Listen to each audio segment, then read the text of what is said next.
Doctor Rahul Mahale. जी, मेरा नाम है डॉक्टर राहुल महाले। मैं गायनेक ऑन्को सर्जन हूँ और एक कंडोलेंस सभा, संवेदना सभा जो JB डेक सोसाइटी ने ऑर्गेनाइज़ किया है, उस सभा में मैं मेरा सहभाग और मेरी संवेदना व्यक्त करने में आया हूँ। और जो घटना हुई है, जो बहुत ही शर्मनाक घटना, पूरे देश को हिलाने वाली घटना है। जैसे पहले भी हो चुकी निर्भया 1-2 घटना, और ये जो डॉक्टर महिला पे अत्याचार करके उसकी हत्या कर दी गई है, इसकी हम लोग अत्यंत कठोर शब्द में निंदा करते हैं। हम लोग चाहते हैं कि इस पे ऊपर सरकार ने भारी से भारी कानून बनाया जाए, कठोर कानून बनाया जाए, और इस तरह की हरकत वापस कोई करने की हिम्मत ना करे, और जो आरोपी है उसको तो फांसी की सज़ा होनी चाहिए।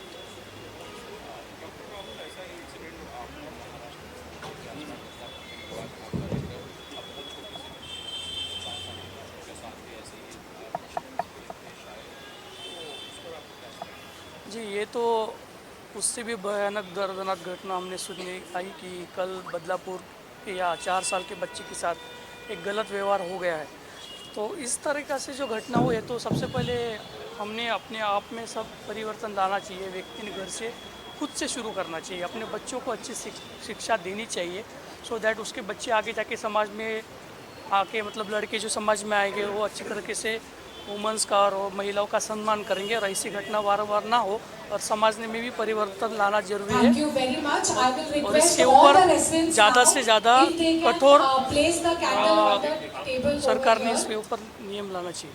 एक-एक करके आप कैंडल यहाँ पे रख दीजिए। धीरे-धीरे आइएगा, एक-एक करके आगे वालों को किसी को लगे नहीं। रेसिडेंट डॉक्टर बहुत ही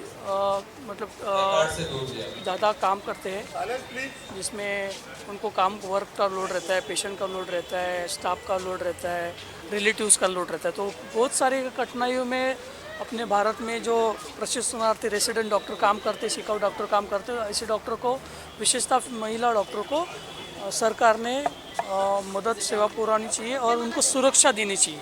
लगभग 50% भागीदारी महिलाओं की है, और फिर भी हमारा महिला समाज शारीरिक, मानसिक, आर्थिक और सामाजिक रूप से पीड़ित है, वंचित क्यों? इसके जिम्मेदार कौन है और इसके कारण क्या है? और हम और हमारा समाज एवरी ईयर 8 मार्च को अंतर्राष्ट्रीय महिला दिवस मनाते हैं, वो भी सिर्फ एक दिन के लिए। हमें हमारी सोच, हमारी भावना, हमारी मनोवृत्ति बदलनी पड़ेगी। और क्यों एक दिन? क्यों हम ऐसा प्रयास करें कि एक दिन नहीं, हम 365 डेज महिला सम्मान की बात करें और अंतर्राष्ट्रीय महिला दिवस मनाएं। पर इसके लिए हमें बहुत ज़्यादा मेहनत करने की ज़रूरत है। हमें हमारे विचार, हमारी भावना, हमारी मनोस्थिति को बदलने की ज़रूरत है। आए दिन सुनने में आता है, कभी ऊंचा नीचे भी दिया सब जगह का ही, हम सब बहुत ज़्यादा पीड़ित हो जाते हैं उनसे। हमारे भी बच्चे कहीं पढ़ रहे होते हैं, किसी के बच्चे वर्क प्लेस पे होते हैं, स्कूल जाते हैं, हम बच्चों को कहते हैं, बहुत सारे रेस्ट्रिक्शन लगाते हैं, बेटा वो लोकेशन शेयर कर देना, ये कपड़े पहन के मत जाओ, कितने बजे घर आना है तुमको, कहीं पे भी जाओ तो ऐसी जगह जाओ तो क्राउड में जाओ, अकेले नहीं जाना है। अरे बच्चों को आज़ाद नहीं छोड़ेंगे पंछी की तरह उड़ने के लिए, तो बच्चे आगे कहाँ से बढ़ेंगे, ये हमारा भविष्य है। बट बच्चों की सुरक्षा भी आजकल बहुत बड़ा चैलेंज है इस देश के अंदर, तो हमें उसके लिए भी कार्य करना है।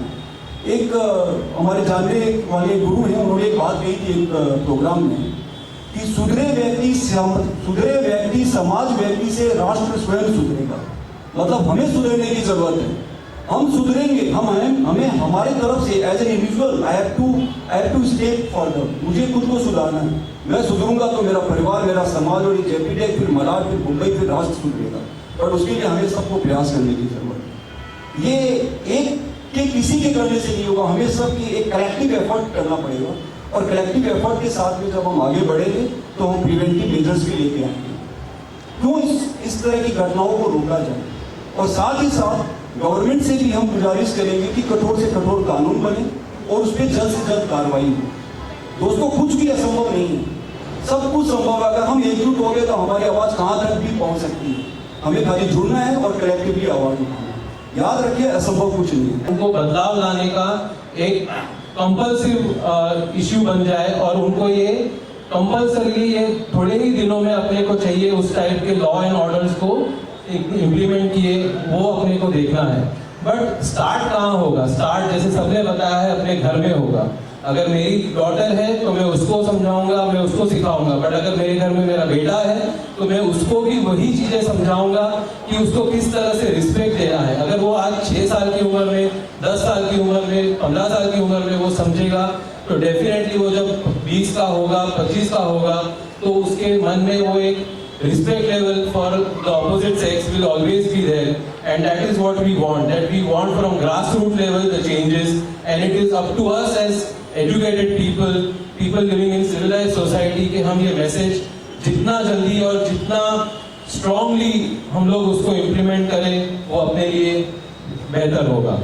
किया मुझे बस याद आ रहे थे अपने रेसिडेंसी, अपने बॉन्ड कि कैसे केयरलेसली कहीं भी हम सो जाते थे, बट वी वो ऑलवेज secure कि it's a hospital, this is like a temple, nothing can go wrong here. But it was very disturbing. Like when in DMC we have so many patients, इतना लड़ते हैं, झगड़ते हैं। एक बार एक patient ने पुलिस हम पे बुलाई थी बिकॉज MRI नहीं था हॉस्पिटल में, and you have to deal with all the relatives. But ये तो एकदम अलग ही लेवल का था, it is very scary. And the best thing is कि law has to be very strict because people को कुछ भी हो जाए there's a जुगाड़, निकल जाएंगे।